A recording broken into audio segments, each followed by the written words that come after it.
up, guys? It's your boy, Barça Boy 103. Today we're going to be reacting to the Barcelona news over the past few days, where we have a lot of topics to discuss, but mainly exits. Firstly, left wing is still the priority for Barcelona. Kingsley Coman's name is picking up heavy steam. We'll talk about that and the likelihood as well of the Nico Williams deal. We've been offered a pivot as well. We have an update on Joao Cancelo, but again, mainly it is around exits. Again, we have few players who have not been registered yet, so we need exits, along with the fact that we want to make new signings as well. Huge updates on the future of Víctor Roque, Mikayil Faye, Clement Lenglet, and Ilkay Gundogan. These four players right now are the closest to leaving Barcelona. Have an update on the future as well as Frenkie De Jong with Ansu Fati, Garcia, big renewal update on Fermin Lopez, key injury updates as well around Frenkie De Jong, Dani and Alejandro Balde from last night against Valencia. The new kit, the second kit, we have a new date of when that will be released by Barcelona. And finally, an update in regards to returning to 1-1 rule. And Barcelona set to play a La Liga official game this December against Atletico Madrid in Miami. We have all the details leading up to that, but before we get into it, make sure you guys smash that like button down below. Let's try to get to 200 likes in this video. Be very much appreciated. Also, if you're new, make sure to subscribe down below if you haven't already, and let's get into it.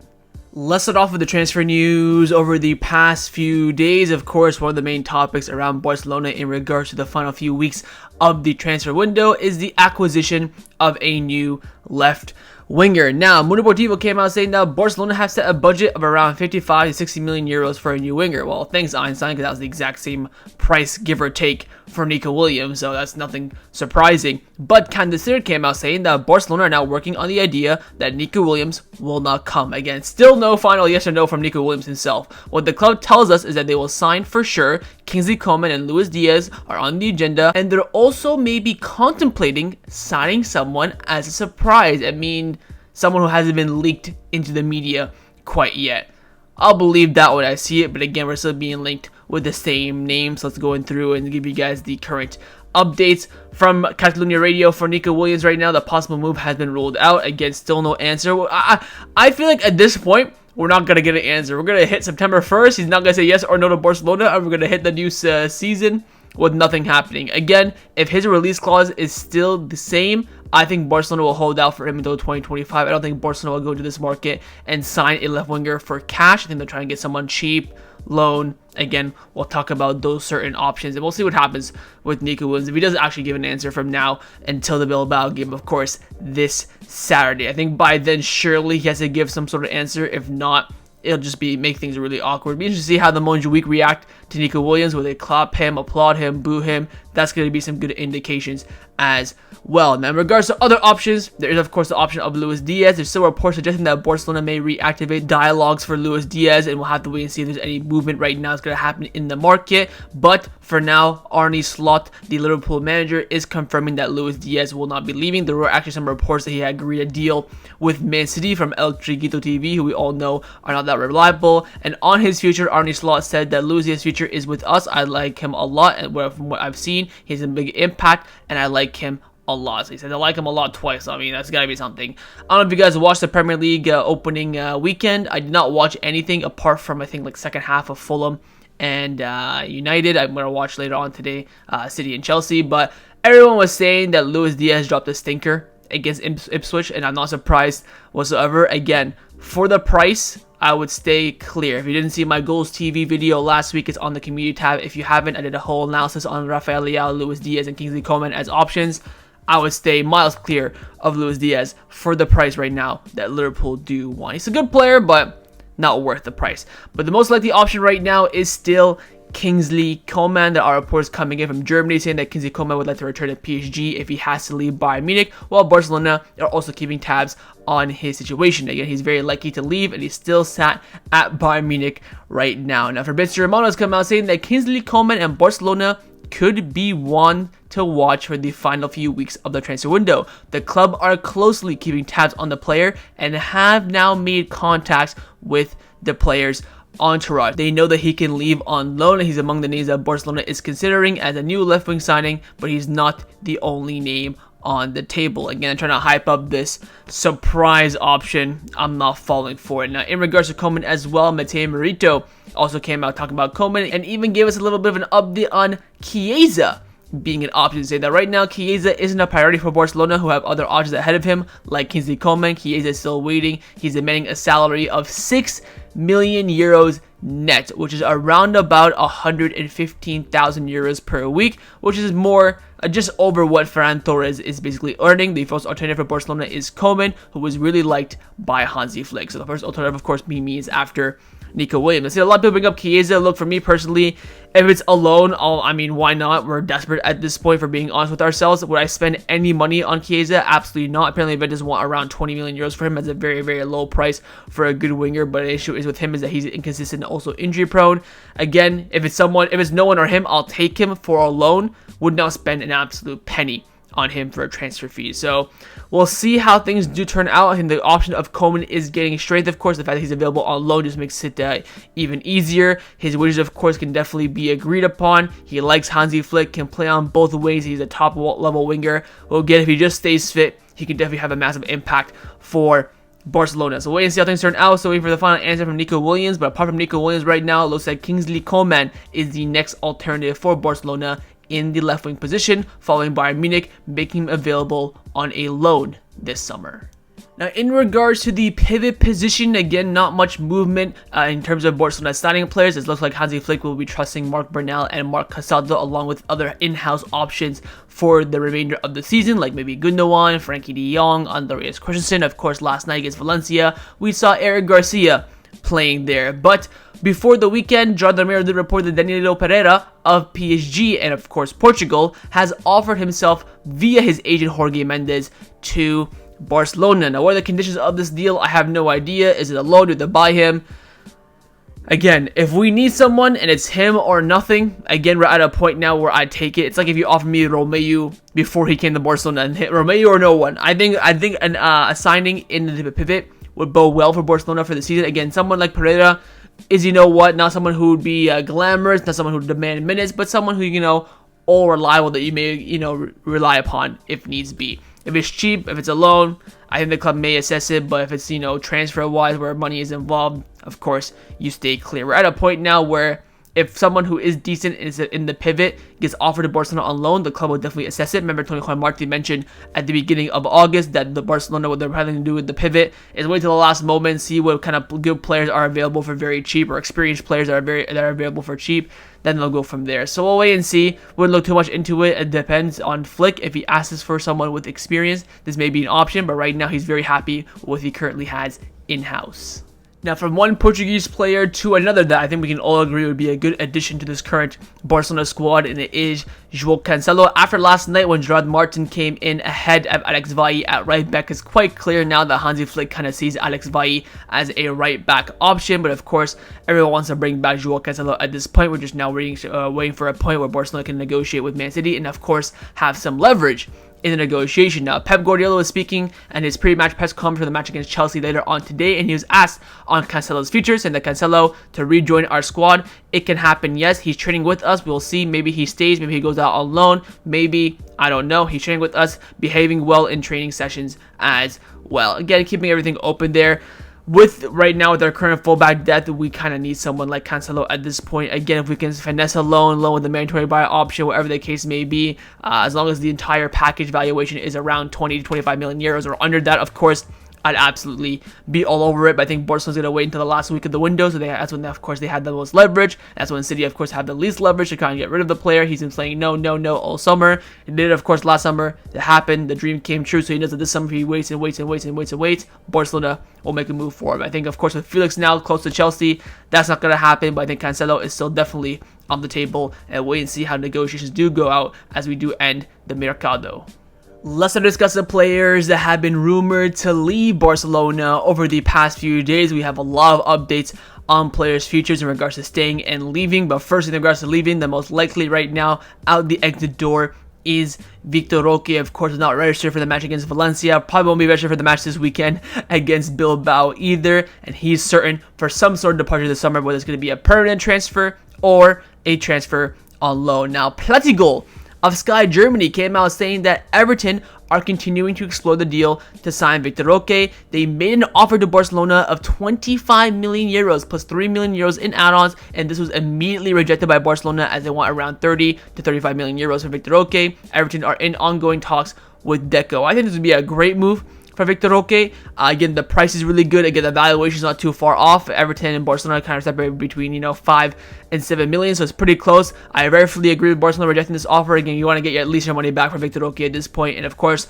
with amortization, with the sell-on clause that his club has as well from Brazil, we had to owe them 10 million of not 10 million, but I think 10% of whatever fee we do get. So we need to get at least 30, so that means we have to sell them for 40, that way they can give them 10 million, and we can, break even with this deal. So rightfully rejecting that, but again, Everton submitting a bid for Barcelona for Vitor Roque recently, and it being rejected. But the interest is growing from a lot of places. Mateo Merito from Fabrizio Romano came out saying that Sporting Lisbon are interested in Vitor Roque and have initiated talks with Barcelona. Their intention is to sign Vitor Roque on a permanent deal, and the clubs are considering different formulas for the operation. The Portuguese club have informed Barcelona that they will present an offer, and Barcelona then will study if it's viable or not. Everton also hold out for Vitor Roque in high regard, but have not sent an offer to Barcelona yet. So they're kind of rejecting the report from Atletico saying that no offer was submitted, but they are interested. And Sporting Lisbon, also one of few clubs that are really pushing on the Vitor Roque side. Fabrizio Romano also mentioned that in the past 24 hours, Sporting have actively started negotiation with Deco and Vitor Roque's agent to secure the player. Meanwhile, Porto right now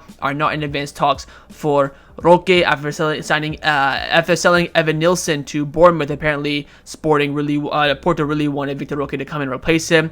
His agent Arne Curry is speaking to Portuguese news outlets, saying that there's no talks with any clubs right now. Of course, sitting his butt right in the middle of the fence in the arse. Look, for me with Vitor Roque, it's either a loan or we sell him for more than 30 million euros. Either of those two scenarios happen, we'll take it. I guess anything under that, I'd be very disappointed, and we'll wait and see what happens. I think again, he's gonna have to be registered anyways in La Liga to be unregistered. That way we can benefit from his sale and his departure in terms of FFP. So we'll wait and see if he does get put in and registered before the match against Bilbao this weekend. But there is a lot of stories and perspectives behind the scenes about Vitor Roque, and it's coming in from Candacer. They've come out saying that Vitor Roque is looking for an exit and he prefers to stay in Spain or return to Brazil. He does not prefer going to another country because he would face adaptation issues again. New country, new culture, new language. Roque is leaving Barcelona in principle not to return. The player wants to wake up from a dream that has turned into a nightmare. His agents are looking for a loan if possible with a buy option. To amortization, the signing would need a transfer fee of at least 40 million euros since they're going to have to pay 10 million to Atletico Madrid in case of a sale. Vitor Roque finished last season very emotionally affected and asked his agent if the club wanted to get rid of him. The player was never understood why a pure center forward like him was pushed to the wing. His family was never understanding of why no one from the Barcelona ever approached him to guide him, instruct him, or even worry about him either. Neither the coaches nor Deco have ever called Roque to ask him how he is or how warn him about what's going to be happening or what his entourage are doing or what's going to continue to work. Roque are going to be pushed to the sideline and playing only 10 to 15 minutes in certain matches. Deco has already told Roque's agent that he cannot interfere in the coach's decisions, and now he has to simply wash his hands and inform Pablo Victor. And now he has to simply wash his hands and inform him that Pablo Victor is ahead of him in the pecking order and that the Brazilian needs to find a way out.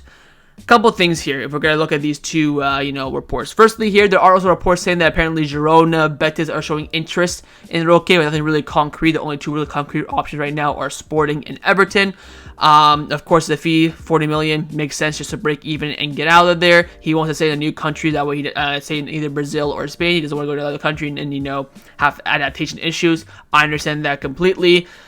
On this side, look, first of all, 1 billion% agree with Deco. Deco cannot interfere with the coach's decision. At that point, then Deco's the coach. If Deco's not happy with Xavi playing Vitor Roque on the right or left, wherever the case may be, he cannot interfere. Completely back Deco there, 100%. Why you're playing on the wing? Because we have RL9. We have a striker that sat on 300,000 euros per week, earns this club so much money in regards to sponsorship and advertisements. He's a big striker name, poacher in the box. You, of course, had some good form when you came in January as well, scoring the Clásico Super Cup, was getting goals in the Copa as well, kind of hit some run of form ever since the rumors about you overtaking him were coming in. That's why you're pushed on the wings, to get minutes, to adapt, to get to the understanding the culture and style, to at least play with the badge a little bit. Better playing on the wing than playing nowhere. Raphinha last night, after the game, was asked about his position, where he wants to play. Do you care where he play? Raphinha said, look, my objective is to play for Barcelona. I don't care where. I just want to be on the pitch. And wherever I'm put on the pitch, I'm going to put 100% in. That is the mentality to have. Not this boring crap. Oh, I'm playing on the wing, mommy. Look, I get it. The guy's young. He's what, 19, 20? I mean, I'm older than him. So, I mean, I understand his point of view. But this is the reality of football, lad. I think if Vitor Roque waited his time, stayed, played more, he would have adapted this better. But now with, Pau Victor doing well in preseason, the club have already kind of, shipped off with the idea of Vitor Roque. This is all kind of, to make the club look bad. And of course, it's going to make the Barcelona look bad if we want to go dap into the Brazilian market. Again, to get the next Estavio, Willian, whatever the case may be, it's going to make this difficult. But I fully back Barcelona what they did. They brought him in early, as they should have done. They tried him out to help him adapt quicker. Didn't work out. Didn't have the ability. Whether the scouting reports were wrong from before, that's a different argument for a different day. Xavi thought he should have gone alone. Xavi got criticized for it. Everyone's like, oh, Flick's going to treat him better. One of the reasons why we hire Flick is going to give Vitor Roque a chance. Remember those reports I talked about, 2 months ago? They're on the channel still. Vitor Roque, Hansi Flick gives him the chance in preseason, and he's shite, and he wants to go out on loan as well. So that's now 2 different managers saying the exact same thing about Vitor Roque. So there's some sort of common denominator. So we'll see with Vitor Roque. Again, his departure at this point is pretty much guaranteed from Barcelona. Just how and where is going to be the big question. Now, from one Brazilian to another, there are also reports about Raphinha leaving Barcelona. Candace have come out saying that Barcelona is open to selling Raphinha and listening to offers. Thanks, Einstein. Again, with Raphinha, I've been consistent. I've been saying the same thing since about March. If a good price comes in, we'll talk about it. I don't want no 60 million bid. Oh, we want to get rid of him just because. That should not be the case. He played really well last night against Valencia. He's been one of our more important players in the final third since September. There is no way we should be selling Raphinha for his market value or under his market value. That is 100% the case. The report also mentions about Gundogan. We'll talk about Gundogan later on in the video. But on Raphinha, for me, again, 80 million bare minimum for me to even open my eyes and listen to anything. If it's not the case, I would sack it off. There's no way we can sell Raphinha with already having issues on the wing. We're seeing Ferran Torres dropping generational stinkers last night. It is just illogical beyond belief to get rid of Raphinha this summer. And I kind of starting to piss me off now with these constant reports. I get it, the club, I think, are doing this to see if they get any new offers and stuff like that. But, bashing Raphinha like this when he's playing week in, week out and putting in good performances, it's really not a good look in my opinion. So with Raphinha, again, if the price is right, we'll talk about it. But until then, he should be staying at Barcelona 100%. Now, the winger that is also on the exit block for Barcelona, it is Ansu Fati. Candace have come out saying that Ansu Fati's name, alongside, of course, the obvious Lenglet, is on the exit table at the club. Look, I'm going to bring it up again because it's so recent. Ferran Torres just dropped a generational stinker. And I understand why the club are, they want to keep Ferran Torres ahead of Ansu. With Ferran Torres, less wages, longer contract. There's amortization needed for his sale, so it makes his sale even difficult. Where Ansu Fati from La Masia, so anything you sell him for, pure profit. He's on more money and has less years on his contract. He's on 150,000 euros per week, Ansu Fati. I think Ferran Torres, like I mentioned earlier, is on 120-ish. So I understand the club's point of view, but you're talking player profile. I think Ansu Fati suits Barcelona way better. And again, if this motherfucker just stayed fit, this whole entire scenario would have been different. Oh, Ansu pressing Flick in training. Oh, he's playing as a striker. Oh, Flick loves him. Blah, blah, blah. Gets stepped on, out for a month and a half. Again, I've sold my Ansu Fati stocks, so I've reached a point now where I don't care. I'm still on the side of Ansu. I'd much rather have Ansu in the squad ahead of Ferran Torres. But again, it's these niggling issues where the hype is building. I've been building up Ansu Fati since fucking February, man. February, where Roberto De Zerbi was not playing him at Brighton. I'm thinking, oh, he's going to come back and perform well. The training videos were coming out. He was looking fresh, looking great. He was on the front pages of all the preseason stuff because he's one of the star players. Gets stepped on. And he's out for a month and a half. Again, you can't back it. You can't back it. And also with the argument I talked about with the money and contract, Ferran Torres stays fit a lot of the time, and Ansu Fati is now injury prone. So whatever happens with Ansu Fati, it's going to be whatever for me. If he leaves, all right. If he stays, all right. I prefer he does stay because I think he provides a way better outlet, a way better dynamics on the left wing than Ferran Torres does. But we'll wait and see if anything comes in that tempts Barcelona. We'll also wait and see if Hansi Flick really pushes Ansu Fati to stay or not either. That will also be a big moment. Now, as things currently stand, there are 2 Barcelona players that are very close to leaving right now alongside Víctor Roque. The first one being Mikayil Faye. Now, Santi Ona of Foot Mercados broke the news saying that Barcelona and Renewal are close to an agreement for Mikayil Faye for a fee of 10 million euros plus 5 million euros in variables and also a buyback option of 30 million euros. Personal terms are not agreed with his agents, and other clubs are also in the lookout. So Barcelona and Rennes very close to reaching an agreement for Mikayil Faye. And then of course they'll have to talk to Mikayil Faye for personal terms. Fabrizio Romano confirmed this as well, saying that Rennes remained in negotiation with Barcelona for Mikayil Faye after first bid was submitted last week. A decision is expected soon. In regards to this bid, I would accept it. Again, I wanted a 50 million euro package. We got that, 10 fixed, 5 in variables. You had the buyback option as well, which is double the price of what we're selling him for. Again, totally fair. If we can squeeze a sell-on clause in there of around 10 to 20%,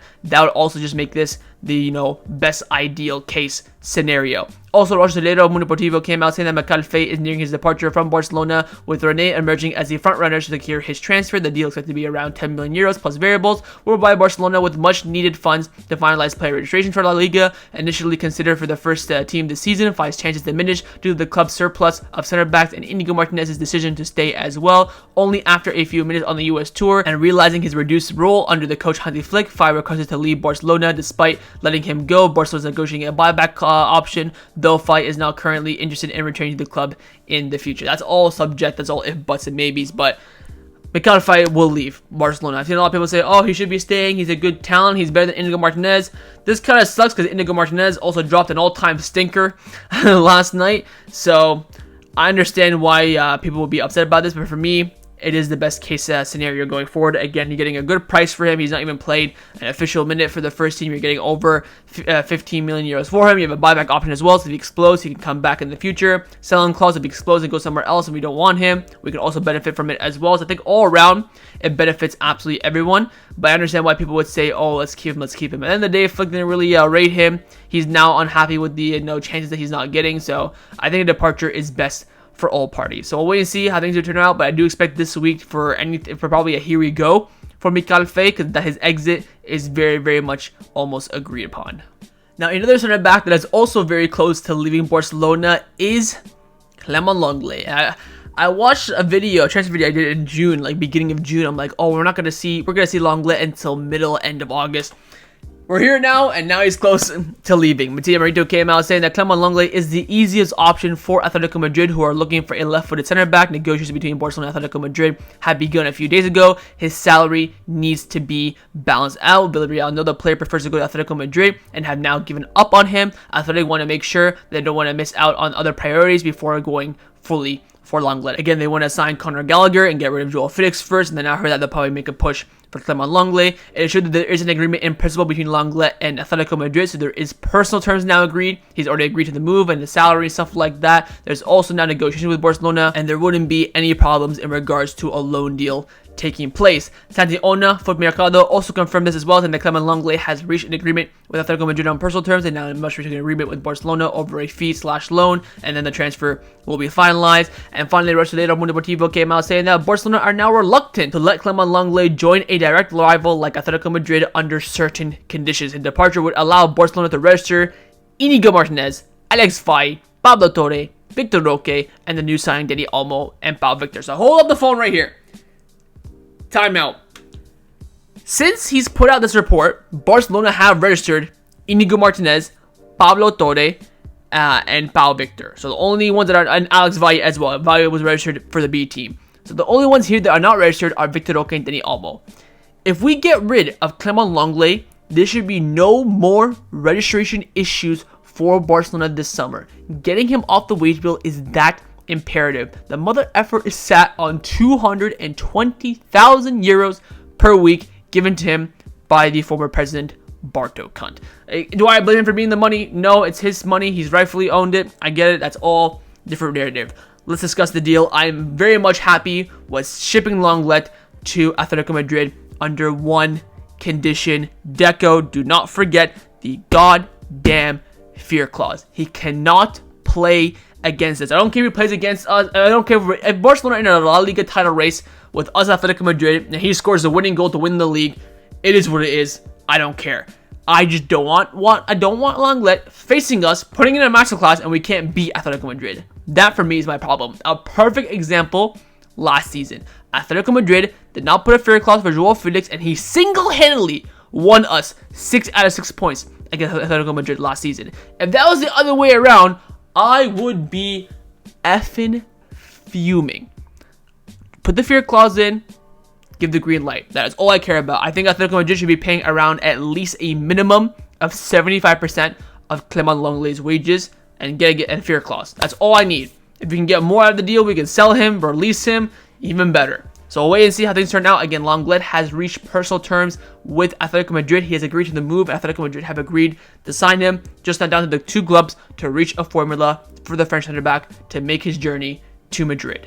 Now, a player's future that has taken a massive 360 over the past 48 hours is the future of Ilkay Gundogan. Now, initially, when he was not in the squad list against Valencia yesterday, a lot of question marks were coming out. Of course, if you watch my match preview for the Valencia game, I told you guys that Gundogan should be fit.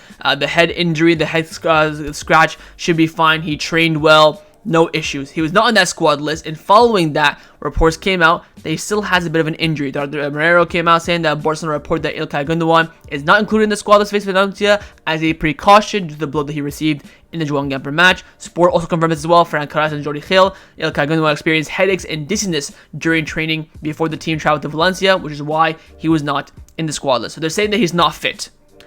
Once the team traveled to Valencia, we're in Valencia a few hours before the game, something weird happened. Apparently, Gundogan is leaving. Xavi Lemos broke the news saying that Ilkay Gundogan's future at Barcelona is uncertain. The club does not consider him an essential player, and his departure would free up a lot of salary space. And also, Xavi Navarro came out saying that Gundogan trained well this week and was fit for the entire week. He was just left out because the club want to sell him. Then the reports came out saying that, Barcelona want to sell Gundogan, they want to get rid of his wages. They don't think he's, a necessity for this season. Alfredo Martinez came out saying that, people close to Gundogan tell me that he's only focused on staying in Barcelona. Germany reports as well, top Germany reports like Sky Germany and Bild are saying that Gundogan is staying at Barcelona. Everyone started losing their minds. I've been very consistent on Gundogan since there were, Turkish reports in early July. If Gundogan stays, cool. If he leaves, cool. If Lenglet's departure, when he's on 220,000 euros per week, would let us register the entire squad, imagine Gundogan, who's on 180,000 euros per week, how much his salary space would free up. It would be revolutionary for Barcelona, especially getting a transfer fee for him when you sign him for free last summer. He's going to leave for free probably this summer. I see more pros than I see cons. Again, for me, I would only sell Gundogan if I receive an offer of around 10 million euros. I would say yes to get that money in and free up his wages. He has 1 year left in his contract. There's no longevity whatsoever. It's a very much short term. We have so many players in his position like Fermin, Lopez, Dani, Olmo, Pedri, Raphinha, of course, can play there as well. He can play deeper, sure, but he's not preferred deeper by Hansi Flick. Hansi Flick always put him in the 10 for Germany. Never played back. It was always Kimmich and Goretzka, Kimmich and other options as well. It was never Gundogan. So I was like, you know what? I've always been consistent. I'm on the fence. You can sell him, great. Keep him, great. I think both sides have a lot of pros and a lot of cons. Now, after the match against Valencia, Hansi Flick was asked about the future of Gundogan, why he wasn't in the squad list. Is his future uncertain? Do you want him out? Hansi Flick said this: I think he's going to end up staying at Barcelona. Hold up. I think. That's very indecisive and very much inconclusive. I think that means that his future is open. He was out tonight as he had some minor discomfort. Another red flag. Discomfort. I thought it was a head injury from the Joao Cancelo. Now all of a sudden it's discomfort. Is it discomfort in his head? Is it somewhere else? I don't know. He said, look, I spoke with Ilkay, but that stays between us and it's a private conversation. This is all red flags to me. I spoke with him and it's going to be private. Usually when managers speak about players in confidence, I spoke to him, he's going to stay, fully back him. You don't have to give details of the private conversation, but you can give us the gist of what happened. I think the fact that he let that out, red flag. Discomfort when it was supposed to be a head injury, that's a red flag. I think he's going to stay. that's also a red flag for me. So I think Gundogan's future is all over the place right now. I think he can definitely leave, and I'm eyeing those Turkish clubs. Fenerbahce, Besiktas, Galatasaray. They make any semi-decent bid to Barcelona, and I tell you what, this transfer might happen. But I think, again, Barcelona are still very much in the neutral space for this. If he stays, great. We have a good player who is, of course, definitely our best player, most consistent player last season. Wages are fairly fair for him. Once we get rid of Lenglet, we'll have surely no more wage problem. He's going to leave next year probably for free. I doubt the club will try and renew him. If he leaves, though, you get the save on his wages for a year, get rid of his wages as well, bank some transfer fee off him after bringing him for free as well. Both sides have their advantages and disadvantages. So we'll see with Gundogan's future. I think there's a lot of red flags right now. I think there is some sort of a media push to see, test the water, see if a Turkey club comes in and bids for him. And then again, remember when he went to Turkey a few days ago, and I said when he got off the plane, oh, I'm not going to come to Turkey this summer, but in the future, you never know. That's him opening the door as well. So all the doors are opening in different avenues in the situation. The question now is, what will be the final outcome?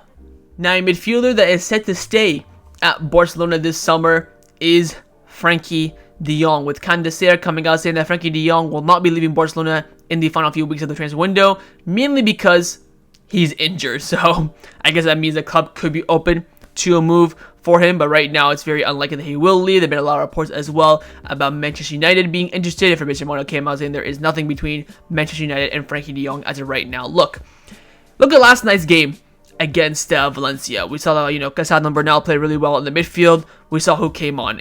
Garcia, bit dead. Frenkie De Jong in this team, prime Frenkie De Jong, I think would change a lot of things. Frenkie De Jong, since joining Barcelona, has not dropped a season performance overall under 8 out of 10, apart from last season, mainly because he was out injured. Frenkie De Jong is an absolutely fantastic player, but this is his big agenda against him right now because he's on a lot of money. The reason why he's on a lot of money is because he was earning next to nothing in the first 4 years of his contract. When we signed Frenkie De Jong in his prime, after being in the team of the year, of the world, the 2019-2020 season, the COVID season, 2020-21, Coman's first year, 21-22, Xavi and Coman year, 22-23. These 4 seasons, Frenkie De Jong was earning nothing. Do you know why? To help the club in the tough times that we were in. He deferred his salary. So all the salary that he's supposed to be earning over these 6 years, he basically pushed it all back for the final 2 years. For last season and this season and the next season after that. So because he's on these fat wages, he cannot be on that wages, he's crumbling the club. This is money that not only he was owed, but money that he deferred. So instead of earning 100,000 euros per week for 5 seasons, he earned nothing for 3 years, and then he's earning, 250 to make up for it. You have to put it in perspective. And these are his actual default wages. Absolutely, that is ludicrous and ridiculous. But these are his wages that are deferred. That's not his fault. When, Barcelona were struggling during COVID and the first season, and remember playing players' wages, and Piqué had to come out with the screenshot saying that we're all getting paid. There's no problems there. He was the one taking the cut. That way other players who, wouldn't take the cut will be earning more money. So it's his time to make his money. And I think, it's justified for him. And again, with his performances for Barcelona, he's been fantastic for us. If you look at my season review videos for the past 4 years since Frenkie De Jong I've been doing YouTube since Frenkie De Jong joined the club. So all my season review videos, you can see Frenkie De Jong's rating. There's not one under an 8 out of 10 apart from last season. And again, it's because he's been injured. I think Frenkie De Jong in this team, fully fit, fully fresh, would be an absolute game changer. But there is his persona, there's his agenda, perspective that, he's on a lot of wages. Last season he was crap. Get rid of him. Last season he was crap, yeah. But who was forcing him to come back early?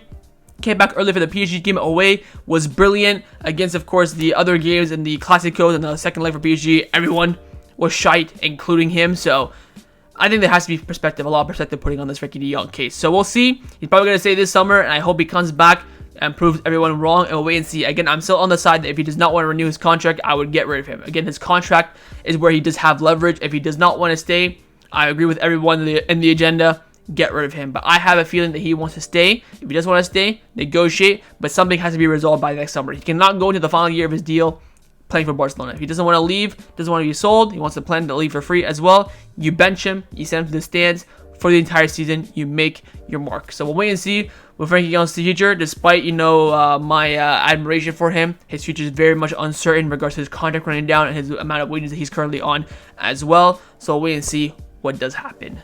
Very quickly, another player that we'll be seeing at Barcelona this summer as well is Eric Garcia. Of course, we saw him play against Valencia. He confirmed this after the Olympics as well. It's not being confirmed in the media. He will 100% stay at Barcelona past the summer. We will not be selling him after his good loan at Girona last year. Again, in perspective, with Araujo being injured, lack of numbers in the midfield, I understand it, although I can see that some people will not agree with the ability of the player, and right now his market value is quite high. But again, he's a boy of the club, so hopefully he goes out there and has a better season than he did in the season that we won the double in the 2022-2023 season. So we'll wait and see what happens with Eric Garcia, but for now, guaranteed that he will stay at Barcelona at least past this summer. Let's now discuss some contract renewal updates around the first team at Barcelona. Just one update, and it is on Fermin Lopez, with the reports coming out saying that Deco met yesterday morning with Fermin Lopez's agent to continue making progress on the renewal of the player's contract with Barcelona. Things are looking positive. The renewal won't happen immediately, but everything is moving in the right direction. Barcelona wants to secure Fermin Lopez's future with the club, especially given the interest from many other teams, and they plan to do just that. Fernando Polo also confirmed that Barcelona plan to extend Fermin Lopez's contract by 2 more years until 2029, improving his salary and bonuses and increasing his €400 million release clause. Negotiations with his agents have been positive, and while other clubs are showing interest, Lopez is committed to staying at Barcelona. Fabrizio Romano also confirmed this as well. Again, Fermin, his rise over the past year has been absolutely sensational, and I think Barcelona locking him down to even a longer contract than they offered him last season is justifiable, increasing his salary a little bit as well to justify him for the performances that he's had for Barcelona. 10 goals last season, Olympic gold, Euro champion. You can have much better of a season from that. If we had any semi-decent season with Barcelona, like a double or something like that, this man would be in a contention for Ballon d'Ors, Team of the Years. He's been that good, not only off the bench, but starting for Barcelona and Spain in the Olympics, respectively. So renewing him, absolutely 100% certain, have no worries about that whatsoever, and hopefully he does renew, I would say, around September, October time. Let's now discuss some of the injury updates around the first team at Barcelona. Very quickly, some updates. Firstly, on Pedri, who's now fully fit. Again, I was one of the ones saying that he would not come back until September. He's come back on time for the start for the Valencia game. It was absolutely crucial in that second half yesterday in the final 30 minutes. Again, I will hold my hands up and say I was wrong, but he has come back, and hopefully there is no relapse. If there's a relapse, I'm claiming victory. Now, in regards to his injury, since he got injured with Spain at the Euros, the total payment for FIFA for Barcelona for the compensation of his injury will come out to €308,000. 300k for his injury, I guess we'll take it. Now, the other midfielder injury that we really need to worry about right now is the injury of Frenkie De Jong. Having Miguel from AES came out saying that no one at Barcelona is currently able to predict when Frenkie De Jong will return. Hansi Flick already knows that he'll not be able to count on the player until at least after the international break in September. So, another month for Frenkie De Jong. Again, he could come back earlier, but right now Flick is continuing and planning the next few matches with no Frenkie De Jong until after the international break. Again, a sprained ankle that should take a month or two. He's now been out for about 4 or 5 months.